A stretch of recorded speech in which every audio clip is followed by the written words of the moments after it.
मन news channel India news Rajasthan, आपके साथ मैं हूं कांची बंसल। हमारी खास पेशकश बड़ी बहस में आपका स्वागत है। कांग्रेस और बीजेपी दोनों ही पार्टियां पूरे जोर शोर से 25 नवंबर को होने वाली सियासी जंग को जीतने की कोशिश में लगी हैं। आज नॉमिनेशन की प्रक्रिया पूरी हो गई है, जिसके बाद पॉलिटिकल बैटल तेज हो गई है और कांग्रेस और बीजेपी दावों और वादों के दम पर वोटर्स को लुभाने की कोशिशों में लगी है। कांग्रेस अपनी योजनाओं के दम पर प्रदेश में एक बार फिर से सरकार रिपीट करने का दावा कर रही है, जिसके चलते 7 नवंबर से कांग्रेस की 7 गारंटी यात्रा शुरू हो रही है और यह यात्रा राजस्थान के 135 विधानसभाओं में जाकर सरकार की योजनाओं के बारे में जानकारी देगी। यात्रा की शुरुआत राजधानी जयपुर से सीएम अशोक गहलोत करेंगे। इस यात्रा को सफल बनाने के लिए कांग्रेस के राष्ट्रीय अध्यक्ष मल्लिकार्जुन खड़गे, राहुल गांधी और प्रियंका गांधी वाड्रा के प्रदेश में आने की संभावना भी है।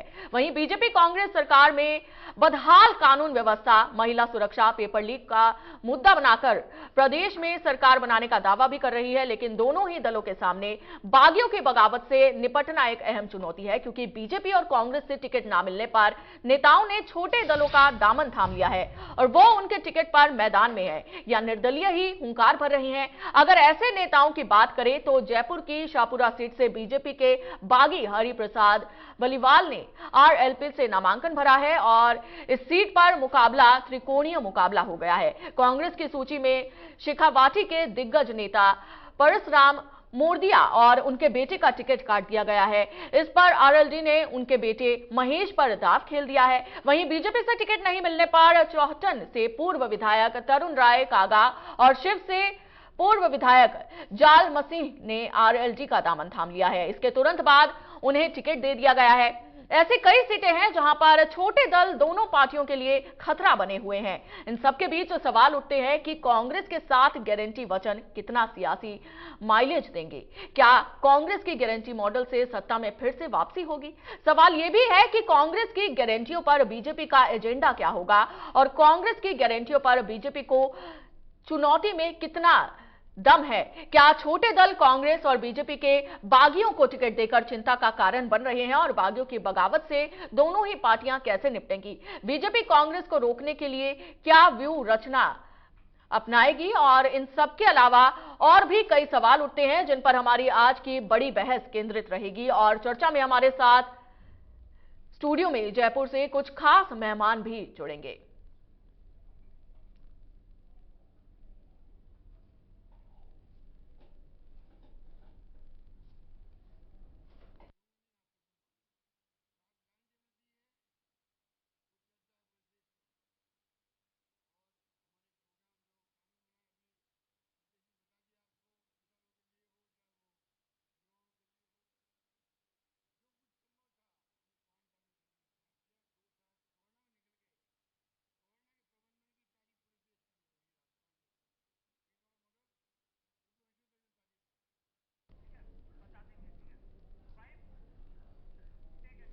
और आज की बड़ी बहस का सिलसिला शुरू करें उससे पहले आपको कुछ बयान सुनवाते हैं।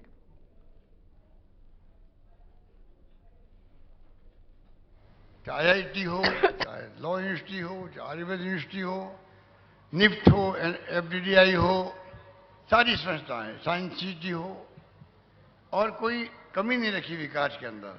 जोधपुर आज बदल रहा है, राजस्थान बदल रहा है, जोधपुर नहीं बदल रहा है, राजस्थान बदल रहा है। कोई जमाने में राजस्थान का मतलब रेगिस्तान के इलाके हैं, अकाल सूखे पड़ते रहते हैं, पिछड़ा हुआ राजस्थान है। आज राजस्थान बदल रहा है, बल्कि आप सबके आशीर्वाद से। मुझे सीखने का मौका किसने दिया? आपने दिया, जोधपुर ने दिया। मेरी कर्मभूमि जोधपुर रही। गांव गांव में, ढाणियों में जहां अकाल पड़ते थे, सूखे पड़ते थे, बचपन से ही मैं जाने का मुझे शौक था।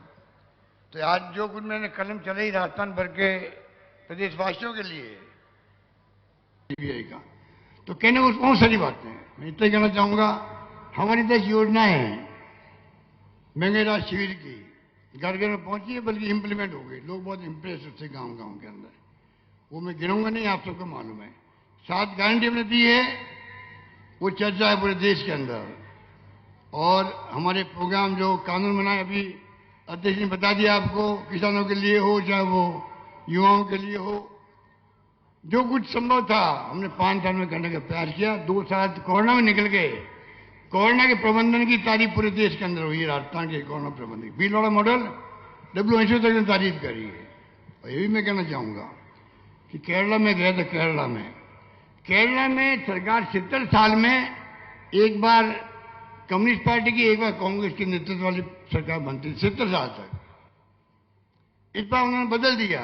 उन्होंने कहा इतना अच्छा काम किया सरकार ने कोरोना में, इसलिए वापस कम्युनिस्ट पार्टी सरकार रिपीट कर दिया। अगर केरला में कर सकते हैं, मुझे पूरा यकीन है, माई बात तो जनता ही होती है। देखिए फैसला आपको करना है। यहाँ पर तमाम संस्थाएं आ चुकी है, चाहे एम्स हो, चाहे IIT हो, चाहे लॉ यूनिवर्सिटी हो, चाहे आयुर्वेद यूनिवर्सिटी हो, निफ्ट हो, FDDI हो, सारी संस्थाएं, साइंस सिटी हो, और कोई कमी नहीं रखी विकास के अंदर। जोधपुर आज बदल रहा है, राजस्थान बदल रहा है, जोधपुर नहीं बदल रहा है, राजस्थान बदल रहा है। कोई जमाने में राजस्थान का मतलब रेगिस्तान के इलाके हैं, अकाल सूखे पड़ते रहते हैं, पिछड़ा हुआ राजस्थान है। आज राजस्थान बदल रहा है, बल्कि आप सबके आशीर्वाद से। मुझे सीखने का मौका किसने दिया? आपने दिया, जोधपुर ने दिया। मेरी कर्मभूमि जोधपुर रही। गांव गांव में, ढाणियों में जहां अकाल पड़ते थे, सूखे पड़ते थे, बचपन से ही मैं जाने का मुझे शौक था। तो आज जो कुछ मैंने कलम चलाई राजस्थान भर के प्रदेशवासियों के लिए CBI का, तो कहने को बहुत सारी बातें हैं। मैं इतना कहना चाहूंगा, हमारी 10 योजनाएं हैं महंगे राज शिविर की, घर घर में पहुंची है, बल्कि इंप्लीमेंट हो गई। लोग बहुत इंप्रेस उससे गांव गांव के अंदर। वो मैं गिनाऊंगा नहीं, आप सबको मालूम है। 7 गारंटी हमने दी है, वो चर्चा है पूरे देश के अंदर। और हमारे प्रोग्राम जो कानून बनाए, अभी अध्यक्ष ने बता दिया आपको, किसानों के लिए हो, चाहे वो युवाओं के लिए हो, जो कुछ संभव था हमने 5 साल में करने का प्रयास किया। 2 साल कोरोना में निकल गए। कोरोना के प्रबंधन की तारीफ पूरे देश के अंदर हुई है। राजस्थान के कोरोना प्रबंधन भीलवाड़ा मॉडल WHO तक ने तारीफ करी है। और ये भी मैं कहना चाहूंगा कि केरला में गए तो केरला में सरकार 70 साल में एक बार कम्युनिस्ट पार्टी की, एक बार कांग्रेस के नेतृत्व वाली सरकार बनती थी 70 साल तक। इस बार उन्होंने बदल दिया। उन्होंने कहा इतना अच्छा काम किया सरकार ने कोरोना में, इसलिए वापस कम्युनिस्ट पार्टी सरकार रिपीट कर दिया। अगर केरला में कर सकते हैं, मुझे पूरा यकीन है, माई बात तो जनता ही होती है। देखिए फैसला आपको करना है। लाडले और चाहते चीफ मिनिस्टर है, इस गांव के हैं, इस गली के रहने वाले हैं, यहीं पर उनकी पढ़ाई लिखाई हुई और आपने उनको बढ़ावा दिया। वो यहां से दिल्ली तक पहुंचे, फिर दिल्ली से आपके पास फिर आए। ऐसे महान और एक गरीबों के दुख और दर्द को जानने वाले चीफ मिनिस्टर आपके साथ हैं, तो मैं उनका स्वागत करता हूं।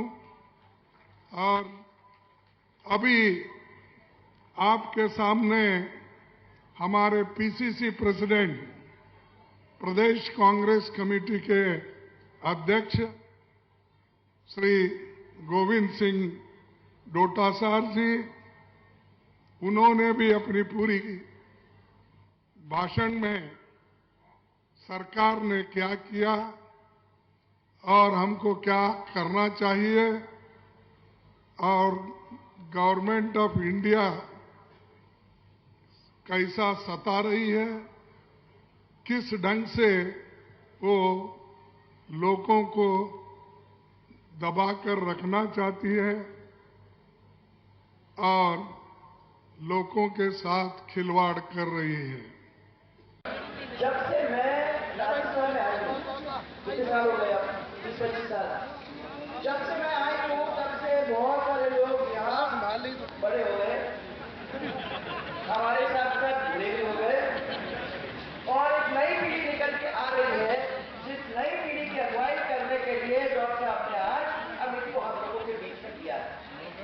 मैं जब आई, सबसे पहले डॉक्टर साहब जैसे लोग थे जिन्होंने मेरा साथ दिया, और धीरे धीरे देखते देखते आज मुजफ्फरगढ़ आगे बढ़ते बढ़ते कहां तक पहुंच गया। सबसे पहले भद्रकाली माई के सामने अपने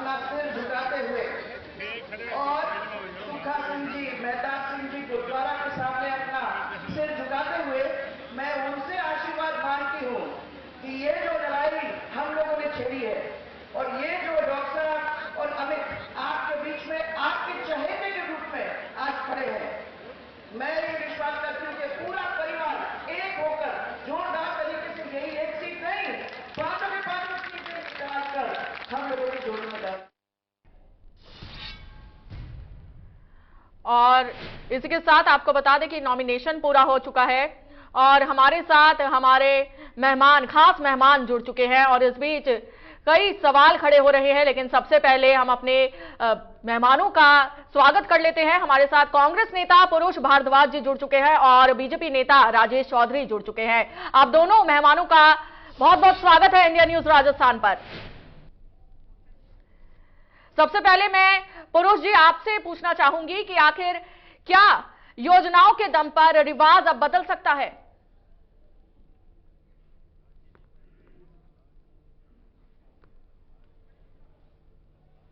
कि वो एक जन आंदोलन है। जी। हम लोग देखिए, हमारी पार्टी जो है वो आजादी से पहले से एक जन आंदोलन से उपजी हुई पार्टी है, जिसे बाद में जिसने देश की आजादी के लिए एक लंबा संघर्ष किया, जिनको ये पता नहीं था कि 1947 में हमें आजादी मिलेगी क्या।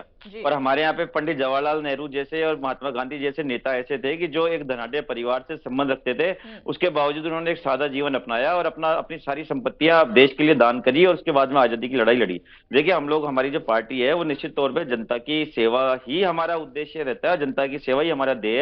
क्योंकि चुनावी राजनीति में इसलिए हमारा उद्देश्य होता है कि हम चुनाव लड़के जीते ताकि सत्ता हमारे पास हो और हम जनता की सेवा और ज्यादा आसानी से कर पाए। देखिए, आपने देखा कि हमारे पिछले जो भी चुनावी घोषणा पत्र थे, देखिए भारतीय जनता पार्टी जो वादे करते आई कि भाई हम 2 करोड़ रोजगार प्रतिवर्ष देंगे, मैं इनसे पूछना चाहूंगा कि कहां गए वो वादे? जवाब दे भारतीय जनता पार्टी के प्रवक्ता मेरे बाद में।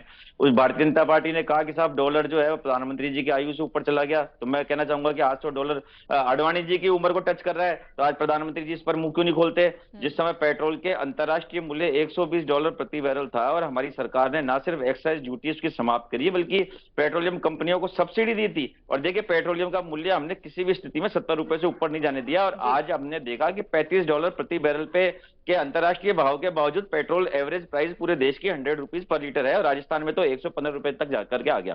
तो मैं आपसे इस बात को कहना चाहूंगा, देखिए हमारी सरकार का तो, हमारा तो एक इतिहास रहा है कि हम लोग जो भी हमारा वादा चुनावी घोषणा पत्र में करते हैं उसको हम लोग हमारे सरकार बनते ही, चाहे केंद्र में हमारी सरकार बनती है तो कैबिनेट सचिव को, राजस्थान में हमारी सरकार बनती है तो हम मुख्य सचिव को हमारा घोषणा पत्र पकड़ाते हैं और उसको कहते हैं कि भैया ये हमारा रोड मैप है, ये हमारी थीम है, 5 साल जो भी काम होगा वो इस थीम पर होगा। देखिए, मैं आपसे कहना चाहूंगा कि हमारी सरकार के द्वारा राजस्थान में जो भी वादे पूरे किए गए, देखिए उन सबको हमारे द्वारा प्रयास करने, उन सबको पूरा करने का हमारे द्वारा निश्चित तौर पे पूरी एक ईमानदार मंशा के साथ प्रयास किया गया और कुछ अगर रह गए तो उनमें एक तकनीकी कारण थे जिनके लिए केंद्र सरकार भी जिम्मेदार है।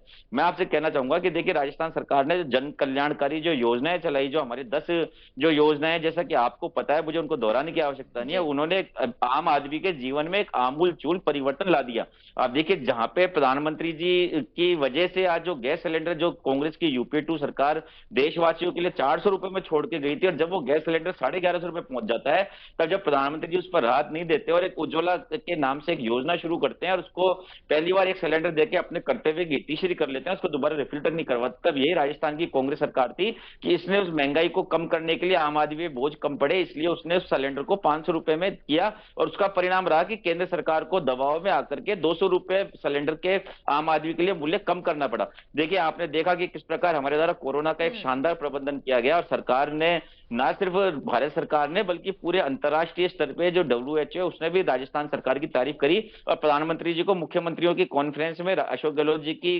तारीफ करनी पड़ी, ना सिर्फ उनकी तारीफ करनी पड़ी बल्कि अन्य मुख्यमंत्रियों को उन्होंने उनसे प्रेरणा लेने की बात कही। वो एक अलग बात है कि ये लोग मुंह में राम बगल में छुरी रखते हुए इन्होंने एक तरफ ये लोग हमारी तारीफ कर रहे थे, दूसरी तरफ ये हमारी सरकार को गिराने का प्रयास कर रहे थे। देखिए, मैं आपसे इस बात को कहना चाहूंगा कि राजस्थान में जो है हमारे को काम करते हुए 4.5 साल हो गए, भारतीय जनता पार्टी को as a central government govern करते हुए 9 साल हो गए।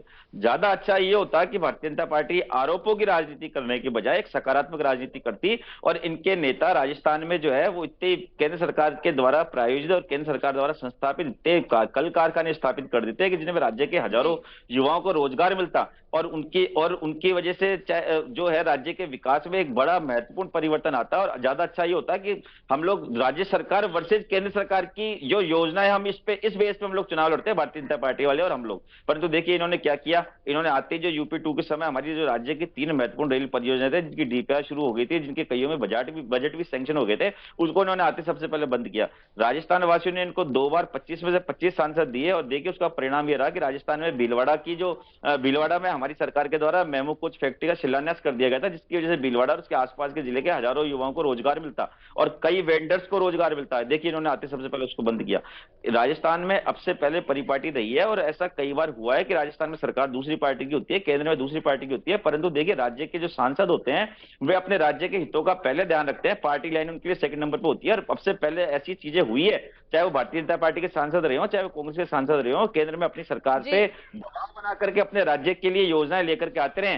परंतु इस बार बड़े दुख की बात है कि भारतीय जनता पार्टी ने ऐसे गूंगे और बहरे, मैं शब्द माफी चाहूंगा अपने शब्दों के लिए, परंतु चूंकि राज्य की जनता ने इनको झेला है, इसलिए मैं कह रहा हूं कि ऐसे गूंगे और बहरे सांसद दिए राजस्थान भारतीय जनता लेकिन पार्टी जी, ने।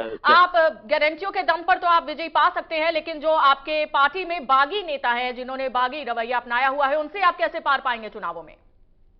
देखिए कांची जी, मैं आपसे इस बात को कहना चाहूंगा कि हमारी पार्टी में जो एक सच्चा कांग्रेसी होता है और जिसके डीएनए में कांग्रेस होती है, वो कभी भी अपनी पार्टी से बगावत नहीं करता, क्योंकि वो जानता है इस बात को कि कांग्रेस पार्टी सिर्फ एक राजनीतिक दल नहीं बल्कि एक जन आंदोलन है जो कि आम आदमी की जीवन दिशा को बदलने का प्रयास करती है। देखिए अब जो कुछ तत्व जो होते हैं, स्वार्थी तत्व होते हैं कि जिन्हें पार्टी ने बहुत कुछ दिया पार्टी ने, और उसके बावजूद अगर वो छोड़ के जाते हैं तो ये इसी बात का परिचय है कि वे लोग सत्ता लोभी लोग हैं। और मैं तो कहता हूं कि ऐसे लोग हमारे यहाँ पे नहीं रहे तो हम लोग ज्यादा सुखी हैं, हम स्वागत करते हैं ऐसे लोगों के छोड़ने का। देखिए और मैं दूसरी बात ये कहना चाहूंगा कि जनता इस बात को समझ रही है, और जनता को मैं एक उदाहरण के तौर पर अपनी बात को कहना चाहूंगा कि देखिए राजस्थान में पिछले जितने भी विधानसभा के उपचुनाव हुए उसमें हमारी स्थिति बहुत अच्छी रही। भारतीय जनता पार्टी की एक जगह जमानत जब्त हुई, भारतीय जनता पार्टी एक जगह तीसरे नंबर पर आई। राज्य में हुए जितने भी पंचायत चुनाव थे उसमें हमारी बढ़त भारतीय जनता पार्टी से कहीं ज्यादा आगे है। राज्य में जो नगर पालिकाओं के, नगर परिषदों के, नगर निगम के चुनाव हुए उसमें देखिए हमारी बढ़त बनी हुई है। और ताजा ताजा बात आप देखिए कि राजस्थान में जिस प्रकार से हमने जन कल्याणकारी योजनाएं लागू की और उसके बाद में हमने एक विजन डॉक्यूमेंट 2030 जारी करने की जनता से बात कही सरकार के द्वारा, और हमने जनता से सुझाव मांगे कि भाई आप हमारा अब तक का काम देख चुके हैं और हम राजस्थान को 2030 में आपके सुझावों के आधार पर राजस्थान की प्रोग्रेस करना चाहते हैं, राजस्थान की तरक्की करना चाहते हैं, और आप लोग आगे बढ़ के हमें सुझाव दीजिए। और आपके सुझावों में एक्सपर्ट्स को सम्मिलित करके उन सुझावों को जो है एक प्रत्यक्ष तौर पे जो है एक आगे हमारी कार्यनीति बनाया जाएगा। तो देखिए राज्य के, लेकिन फिरोज जी, जो आपके नेता थे कांग्रेस छोड़कर बीजेपी का दामन जिन नेताओं ने थाम लिया है, वो आपके लिए कितनी बड़ी चुनौती आगे बन सकते हैं? देखिए कांची जी, मैंने जैसा कि आपको कहा कि हमारी जो लड़ाई है वो भारतीय जनता पार्टी जो है, भारतीय जनता पार्टी के से जो लड़ाई हमारी है वो एक भारतीय जनता पार्टी एक छद्म रूप में लड़ाई लेकर के आ रही है। हमें हमारी विकास योजनाओं पे इतना, हमारी हमने जो आम जनता के पक्ष में हमने जो नीतियां चलाई और हमने जो विकास कराया। देखिए मैं आपसे एक बात और कहना चाहूंगा, देखिए आप भारतीय जनता पार्टी के विधायकों ने सदन में मुख्यमंत्री जी से मांग करी कि साहब आपने विधायकों को दे रखा है बहुत कम है, इसको आप बढ़ाइए। मुख्यमंत्री जी ने पूछा कि बताओ कितना बढ़ाना चाहते हो। गुलाब चंद कटारिया जी जो आज असम के राज्यपाल है, जो उस समय तत्कालीन नेता प्रतिपक्ष थे, उन्होंने मजाक में कह दी बात ये, बोले साहब सांसदों को 5 करोड़ रुपए देते हो, हमें भी 5 करोड़ रुपए दे दो।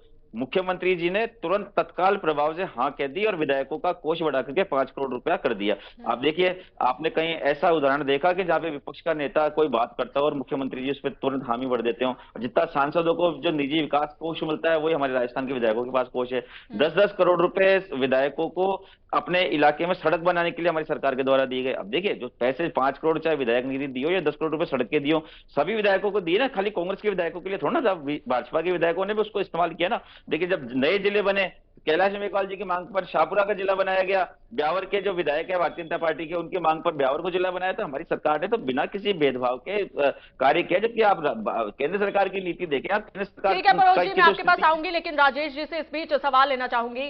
राजेश जी, कांग्रेस की ओर से तो गारंटियों की घोषणा की गई है, बीजेपी की ओर से क्या किया गया है?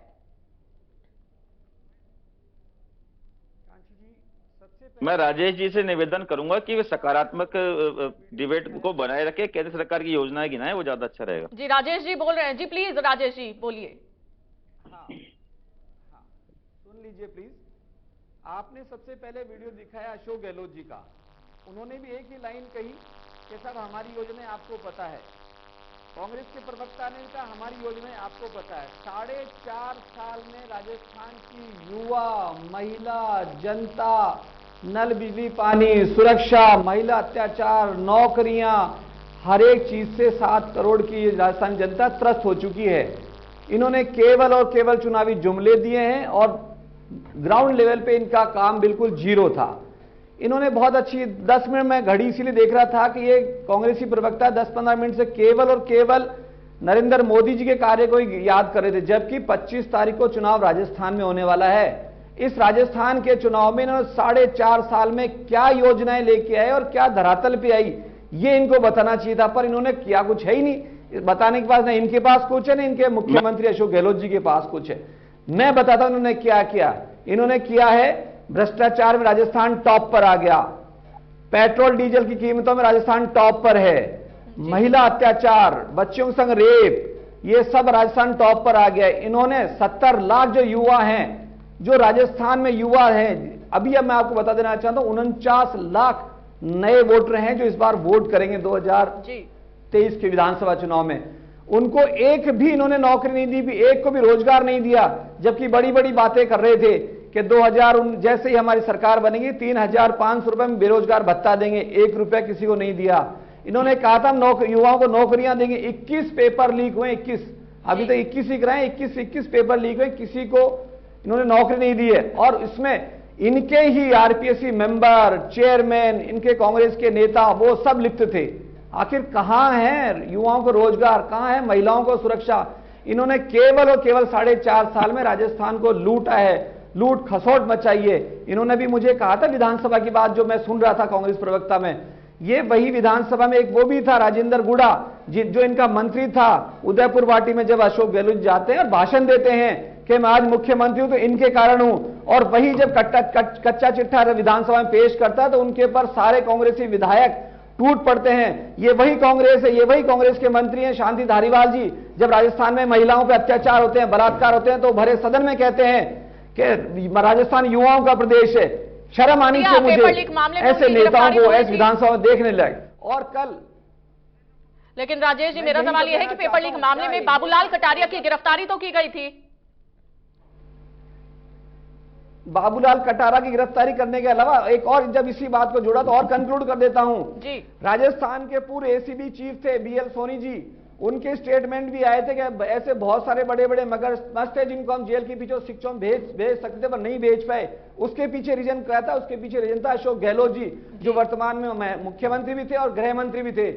ऐसे बहुत सारे एसीबी ट्रैप हैं, 6372 एसीबी ट्रैप हैं, जिसमें से करीब 500 के तकरीबन को चार्जशीट नहीं दी गई, मतलब उनके अभियोजन स्वीकृति नहीं दी गई। यानी उन सबको उन्होंने अशोक गहलोत जी ने अपनी टीम में शामिल कर लिया, जबकि वो रेड हैंडेड पकड़े गए थे। यह है राजस्थान के कांग्रेस का कच्चा चिट्ठा, यह है 4.5 साल कांग्रेस का काम। इसके विपरीत अब आप देखिए, देश के यशस्वी मुख्यमंत्री प्रधानमंत्री श्री नरेंद्र मोदी जी ने 25,39,000 करोड़ राजस्थान को दिए, परंतु राजस्थान ने क्या किया है? केवल और केवल उसका मिसयूज किया है। 29 लाख करोड़ जल जीवन मिशन पे दिया, जिसमें से इन्हें 40% पैसे का भ्रष्टाचार किया है। यह है राजस्थान, यह है कांग्रेस सरकार, जहां महिला सशक्तिकरण की बात करती है। मुझे सैल्यूट करना चाहिए इस आपके चैनल के माध्यम से कि हमारे देश के यशस्वी प्रधानमंत्री नरेंद्र मोदी जी ने रक्षाबंधन पे और जब पहली बार नई सदन में प्रवेश किया, उस समय नारी शक्ति अभिनंदन अधिनियम लाए। यह है बीजेपी सरकार।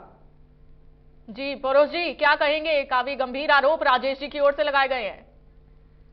देखिए कांची जी, मैं कहना चाहूंगा आपसे इस बात को कि आपने इनसे जब ये बात पूछी कि भाई आपकी केंद्र सरकार ने क्या राजस्थान के लिए कार्य किया, पौरुष जी पूछ रहे तो उसका जवाब नहीं दे पाए। और ये भारतीय जनता पार्टी के इन्हीं की दिक्कत नहीं है, इनके तमाम इनके प्रवक्ताओं की भी दिक्कत है, उनके नेताओं की भी दिक्कत है। इनके नेता प्रधानमंत्री जी जो है वो 9 साल में अभी राजेश जी, ये भी आपकी ट्रेनिंग का हिस्सा है, ये भी आपकी ट्रेनिंग का हिस्सा है। सुनिए, ये भी आपकी आप लोगों करके बोलिए, ऐसे हमारे दर्शकों तक आपका संदेश नहीं जा पाएगा। राजेश जी पहले आप बोलिए। पहले इनकी सुन लूंगा, फिर मैं इनका जवाब दूंगा। ठीक है परोश जी। देखिए, मैं राजेश जी से आग्रह करना चाहूंगा कि मैंने आपको बड़ी शांतिपूर्वक सुना, और भारतीय जनता पार्टी की ट्रेनिंग का हिस्सा होता है कि ये लोग झूठे आरोप लगाते हैं और जब कांग्रेसी प्रवक्ता जवाब देने के लिए आते हैं तो ये लोग हल्ला मचाना शुरू कर देते हैं, जैसा कि राजेश जी भी कर रहे हैं। राजेश जी की गलती नहीं है, इनको इनकी पार्टी की तरफ से सभी प्रवक्ताओं का डायरेक्शन होता है ऐसा। दूसरी बात देखिए, मैं आपसे इस बात को कहना चाहूंगा कि ये लोग आप इनसे इनके बारे में पूछते हैं कि आपने क्या किया, तो फिर आप बीच में आ गए, फिर आप बीच में सुनो तो सही भैया। अभी तो आधा घंटे की डिबेट पड़ी हुई है, अभी तो 7:30 बजे भी 8 बजे तक डिबेट चलेगी। आपका मौका आएगा तो बोलिएगा। बताओ आप मेरे से मेरे से ज्यादा टाइम लीजिएगा। मैं आपसे इस बात को कहना चाह रहा हूं कि देखिए, भारतीय जनता पार्टी के नेताओं की प्रवृत्ति होती है कि दूसरों पर आरोप लगाओ और भाग जाओ। आपने इनसे इनके विकास कार्य के बारे में पूछना चाहा, इनके पास कोई जवाब नहीं था, ये हम पे उलझुल आरोप लगाने में आ गए। आप बताओ। नहीं, आप सुनिए, मैं बता रहा हूं, मैं वापस अपनी बात पूरी करूंगा। मैं तो मेरी बात पूरी करके उस बात पे भी आऊंगा, आपकी बात पे, और आप बीच से बोल के इंटरप्ट मत कीजिए प्लीज। मैं आपसे निवेदन कर रहा हूं, देखिए आप इनके प्रधानमंत्री जी की बात देखेंगे कि 9 साल में एक भी प्रेस कॉन्फ्रेंस नहीं कर पाए। जब अडानी वाले मामले पे हमारे माननीय राहुल गांधी जी ने जब आरोप लगाए, तो बजाय सफाई देने के, बजाय उसकी जांच करवाने के, भाजपा के सांसदों ने किस प्रकार संसद को ठप कर दी, वो इस बात का प्रमाण है कि भ्रष्टाचारी ये खुद है, हम नहीं है। देखिए अभी मैं बात पे आता हूं इनके द्वारा लगाए गए हमारे पे आरोप की। देखिए मैं आपसे इस बात को कहना चाहूंगा कि हमारे जो भी हमारे विकास कार्य जो हुए, उन सभी की बदौलत ये चीज हुई कि आज राजस्थान की जनता ने जब हमारे द्वारा विजन डॉक्यूमेंट 2030 जारी करने की बात कही, तो राज्य के 5 करोड़ 27 लाख मतदाताओं में से 3 करोड़ 18 लाख मतदाताओं ने आगे बढ़ के हमें सुझाव दिए। यदि हम गलत होते, यदि जनता को हमारे में विश्वास नहीं होता, तो जनता ना तो उपचुनाव में हमारे को बहुमत देती, ना फिर जनता हमारे को पंचायत चुनाव में बहुमत देती, ना जनता हमें नगर निगम चुनाव में देती। और विजन डॉक्यूमेंट में 3018 लोगों का आगे बढ़ करके आना और सरकार की वेबसाइट पे जाकर के पत्र के माध्यम से, ईमेल के माध्यम से 2030 के लिए सुझाव देना ही इस बात का परिचायक है कि जनता हमारे कार्यों से संतुष्ट है और 2030 का राजस्थान जनता हमारे साथ देखना चाहती है। देखिए मैं दूसरी बात इन पे कहना चाहूंगा कि इन्होंने कहा रोजगार नहीं दिए। अरे सुनो भैया, सुनो तो सही, मैं गिना रहा हूं, आप शांति रखो, मैं गिना रहा हूं, शांति रखो। अभी तो बहुत कुछ सुनना है आपको। मैं बात को कहना चाहूंगा, इन्होंने आरोप लगाया कि साहब रोजगार की दिशा में आपने कार्य नहीं किया।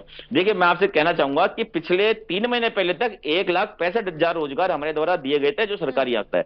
उसके बाद में 1 लाख नौकरियां पिछले 3 महीने में प्रक्रिया दिन थी, जिसमें से लगभग 50,000 नौकरियां हमारे द्वारा दे दी गई है। देखिए दूसरी बात मैं आपसे कहना चाहूंगा, निजी क्षेत्र में हमारे द्वारा 100 से भी ज्यादा मेगा फेयर आयोजित किए गए और जिसके अंदर लगभग राज्य के 8 लाख युवाओं को निजी क्षेत्र में हमारे द्वारा रोजगार उपलब्ध कराया गया। और ये बात मैं नहीं कह रहा, ये हमारा जो आजीविका कौशल विकास जो है, हमने बाकायदा एक विभाग बनाया हुआ है और उसमें हम लोग जो जनता के रूटीन के काम होते हैं कि जैसे बढ़ईगिरी हो गया, आपके कपड़े सिलने का काम हो गया, आपकी खेती का काम हो गया, कंप्यूटर सॉफ्टवेयर हो गया, कंप्यूटर हार्डवेयर हो गया, इस तरह की ट्रेनिंग के सेंटर हमारी सरकार के द्वारा चलाए जा रहे हैं। और देखिए हम ना सिर्फ मुफ्त में ट्रेनिंग दे रहे हैं, बल्कि हमने उनको एक हॉस्टल का रूप दिया हुआ है। वहां पर आकर के जो है जो प्रशिक्षणार्थी होते हैं उनका चयन होता है बाकायदा, और उनको टूथपेस्ट से लेकर के, साबुन से लेकर के, दोनों टाइम के खाने से लेके सिर में लगाने वाला तेल तक सब सरकार के द्वारा प्रोवाइड करवाया जा रहा है हमारे द्वारा। और देखिए मैं आपसे इस बात को कहना चाहूंगा, जैसा कि इन्होंने भ्रष्टाचार की बात की, तो राजस्थान की एकमात्र एक ऐसी पहली सरकार है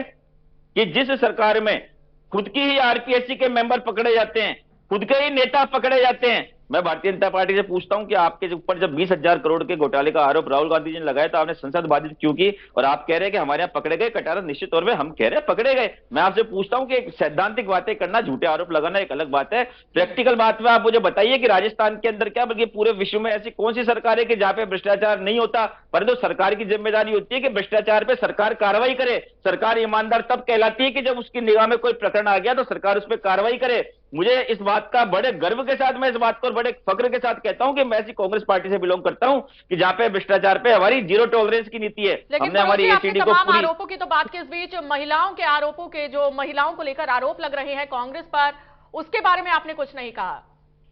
देखिए कांची जी, मैं आपसे इस बात को कहना चाहूंगा कि निश्चित तौर पे राजस्थान की तुलना यदि राजस्थान के पिछले वर्षों से कुछ की जाए तो निश्चित तौर पे कुछ परसेंटेज हमारे अपराध के बढ़े हैं। हम लोग भारतीय जनता पार्टी की तरह झूठ नहीं बोलते, परंतु देखिए राजस्थान महिला अपराधों के मामले में भी राजस्थान एक ऐसा पहला प्रदेश है कि जहां पे कोई महिला यदि एफआईआर दर्ज करवाने जाती है तो ना सिर्फ उसकी एफआईआर तो दर्ज सभी की होती है, मैंडेटरी है हमारे राजस्थान में, परंतु देखिए 6 घंटे से लेकर 36 घंटे में ना सिर्फ अपराधी पकड़े जाते हैं, बल्कि उस पर एक केस ऑफिसर की नियुक्ति होती है और लगभग 6 महीने से लेकर 9 महीने के अंदर अंदर कोर्ट में उसको सजा दिलवाई जाती है। और देखिए कन्विक्शन रेट के मामले में पूरे तमाम भारत के अंदर हमारा राजस्थान राज्य 48% लेकर के समस्त राज्यों में नंबर 1 है, जो चाहे वो भारतीय जनता पार्टी शासित राज्य या हमारे द्वारा शासित अन्य राज्यों, उनकी तुलना में हम लोग नंबर 1 है अपराधियों को सजा दिलवाने के मामले में। इनकी क्या हालत है आप देखिए, उत्तर प्रदेश में दलित बच्ची का बलात्कार हो गया, उसको न्याय दिलवाने की बजाय उसके परिजनों को उसका शव तक नहीं सौंपा गया इनके द्वारा।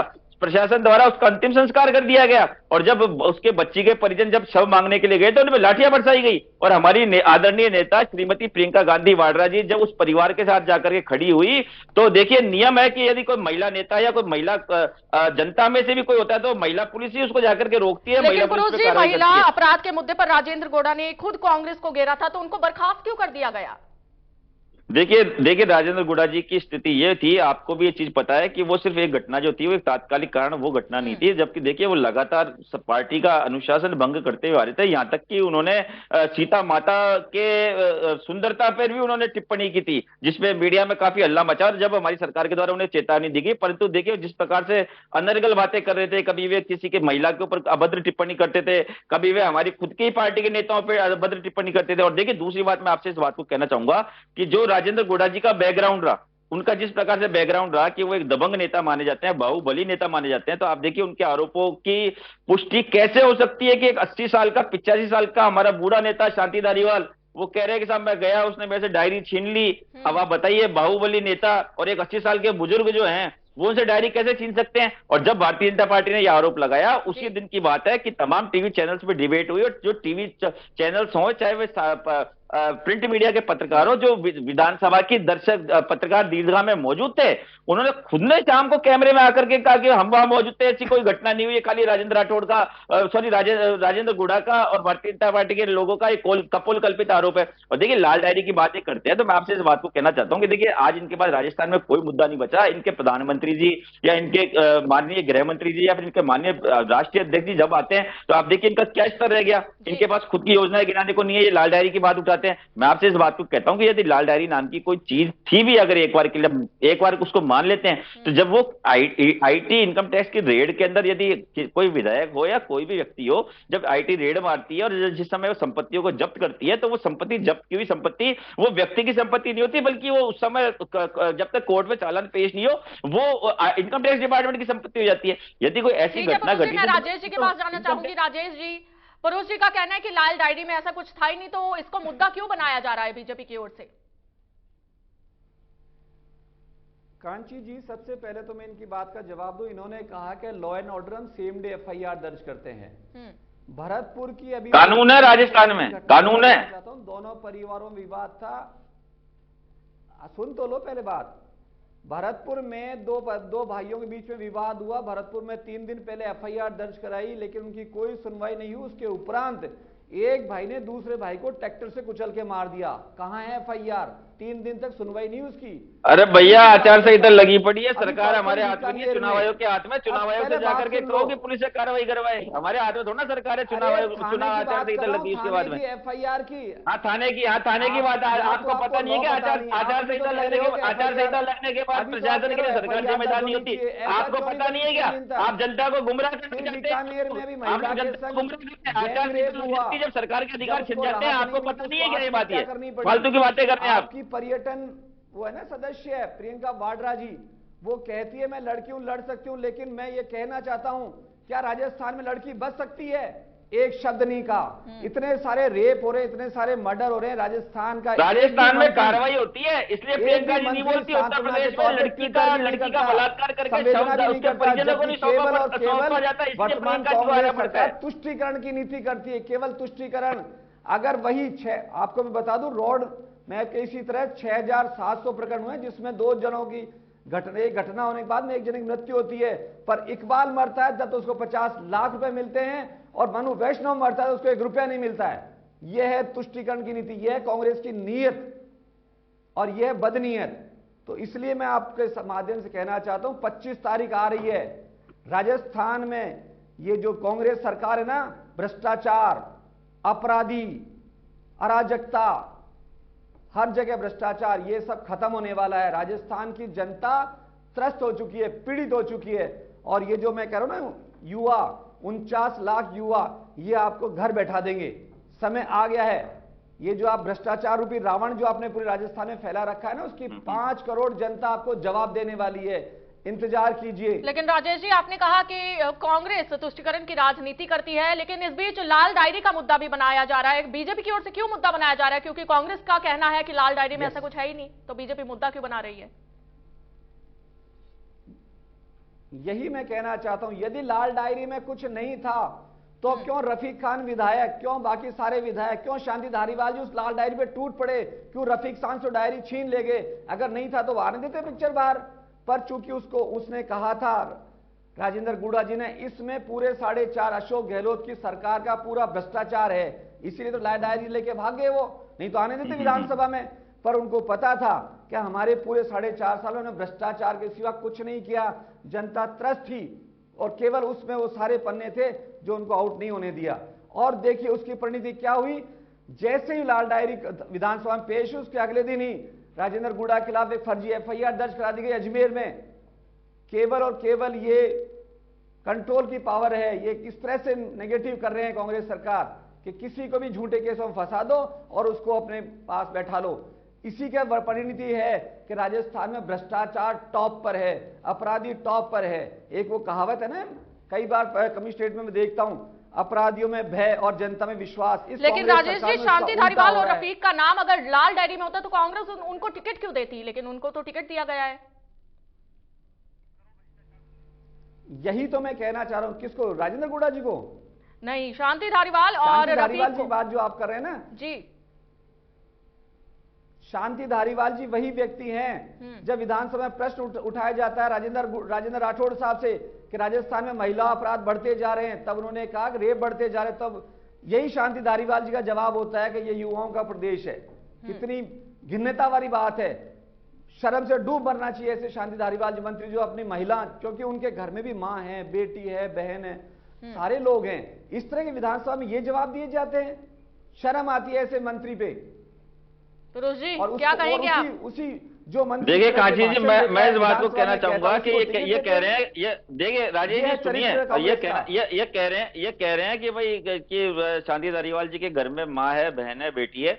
मुझे लगता है कि भारतीय जनता पार्टी के घरों में शायद माँ, बहन या बेटी नहीं होती, इसलिए ये लोग जब इनका सांसद ब्रजराज भूषण सिंह जब एक देश को गोल्ड मेडल दिलाने वाली, देश को हम निजी भाषा का इस्तेमाल नहीं कर सकते पुरुष जी, प्लीज। आप कर रहे हैं ना, आपने आपकी जो आपका तीर वापस लौटा रहा हूं मैं। आपने इस्तेमाल किया कि शांति धारीवाल जी के घर में माँ, बहन, बेटी नहीं है, आपने बात कही, मैं उस बात के जवाब में कह रहा हूं कि शांति धारीवाल जी के घर में तो माँ, बेटी, बहन है, परंतु मुझे लगता है कि आप लोगों को इन चीजों से, इन रिश्तों से कोई सरोकार नहीं है। तभी जब देश को गोल्ड मेडल दिलाने वाली बेटियां, जिनके ऊपर पूरा देश गौरवान्वित था, उनके साथ आपका सांसद ब्रजराज भूषण सिंह छेड़छाड़ करता है, और जब वो बेटियां जाके थाने में रिपोर्ट दर्ज कराने के लिए जाती है तो उनको वहां से भगा दिया जाता है। अब देखिए, जब वो रिपोर्ट दर्ज कराने के लिए उनको भगा दिया गया, उसके बाद उनको रिपोर्ट दर्ज कराने के लिए धरने में बैठना पड़ा और सुप्रीम कोर्ट को उसमें इंटरफेयर करना पड़ा।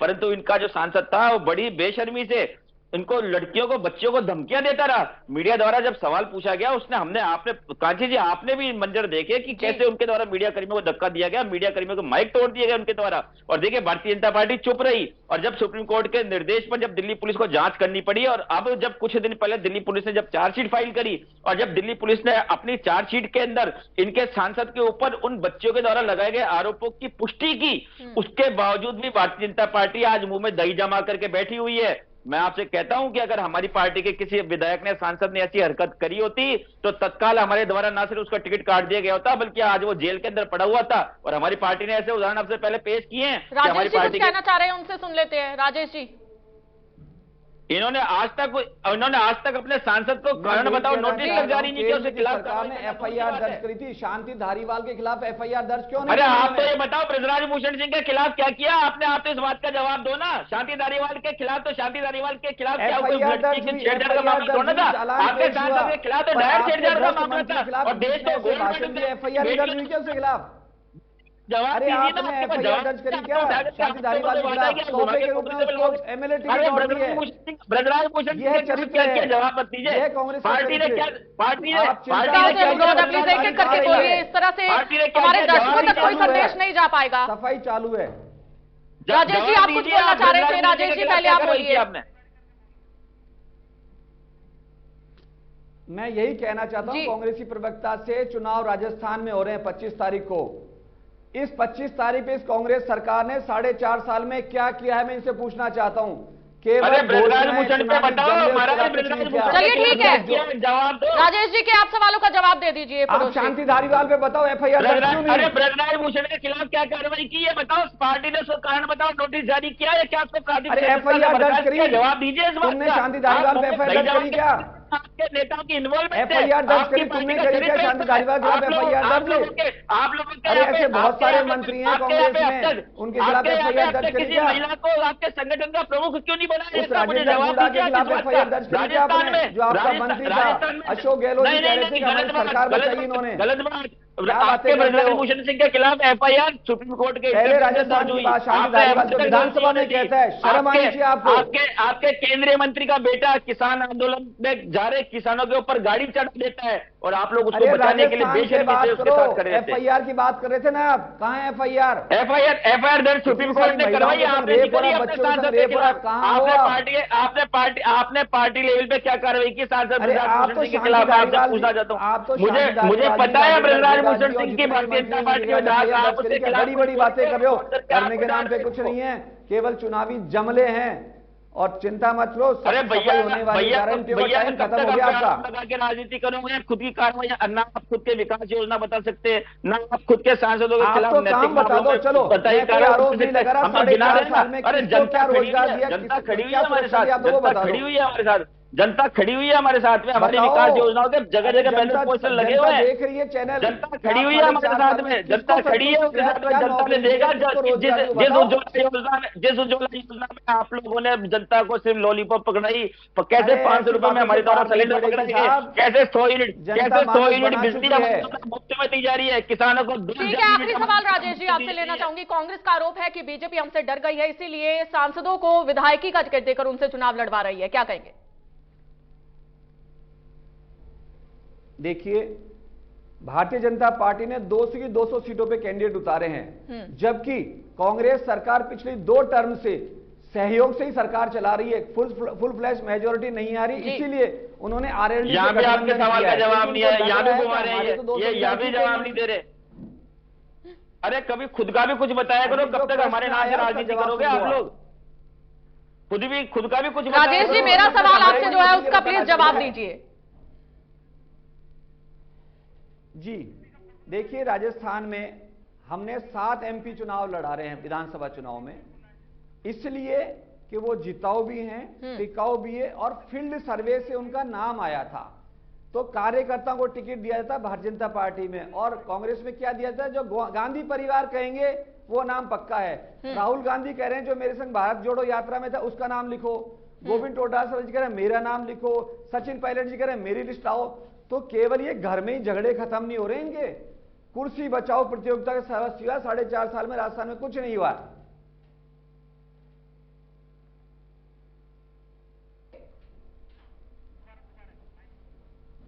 फिरोज जी, आपसे एक फाइनल कमेंट जानना चाहूंगी। देखिए कांची जी, मैं आपसे इस बात को कहना चाहूंगा कि यदि आप भारतीय जनता पार्टी के टिकट वितरण की तुलना हमारे टिकट वितरण से करेंगे तो हमारी जो नीति रही बहुत ही स्पष्ट रही। हमारे द्वारा तमाम तरह के केंद्रीय पर्यवेक्षक लगाए गए, सभी कैंडिडेटों की छानबीन की गई। आप देखिए, जब टिकट बंटवारा हुआ उसके बाद में हमारे यहाँ पे आक्रोश की आपको एक भी घटना किसी भी मीडिया चैनल पर नहीं दिखाई गई। ज्यादा से ज्यादा हमारे जो टिकट मांगने वाला ऐसा व्यक्ति था कि जो मजबूत था, उसको यदि पार्टी ने उपयुक्त नहीं पाया तो उसने सिर्फ एक बयान दे दिया ज्यादा से ज्यादा कि साहब मैं इस बात से असंतुष्ट हूं। परंतु भारतीय जनता पार्टी में क्या नजारे देखने को मिले, आप देखिए जयपुर में जोटवाड़ा में जब इन्होंने अपने सांसद को टिकट दिया तो कैसे इन्हीं की पार्टी के लोगों के द्वारा उनके पुतले जलाए गए। चित्तौड़गढ़ के अंदर क्या मंजर हुआ, इन्हीं की पार्टी के नेता इनके खिलाफ जाकर के खड़े हो गए, इनके खुद की पार्टी के प्रदेश अध्यक्ष के पुतले की शव यात्रा निकाली गई। आप बताइए ऐसा कौन सी पार्टी का प्रदेश अध्यक्ष होता है कि जो उसी की कॉन्स्टिट्यूंसी के लोग उसी के खिलाफ जाकर के धरने प्रदर्शन करें, पुतले जलाएं और पुतलों की शव यात्रा निकाले। आप क्या तो तमाम तरह के आपके कलेश अभी तक नहीं थमा हुआ। और मैं आपको सलाह दे रहा हूं, राजनीतिक पार्टी होने के नाते हम भी राजनीतिक पार्टी हैं, आप जो हम पे आरोप लगाने में अपना समय खर्च करते हैं, यदि आप इसी समय को खुद को अपने आप को सुधारने में खर्च करते तो आज आपकी पार्टी की दुर्गति नहीं होती, आज आपको लाल डायरी जैसे झूठे बहाने लेकर के चुनाव में नहीं उतरना पड़ता। यदि आप लगातार हमारे ऊपर आरोप लगाने। आपसे एक फाइनल कमेंट, आखिरी फाइनल कमेंट।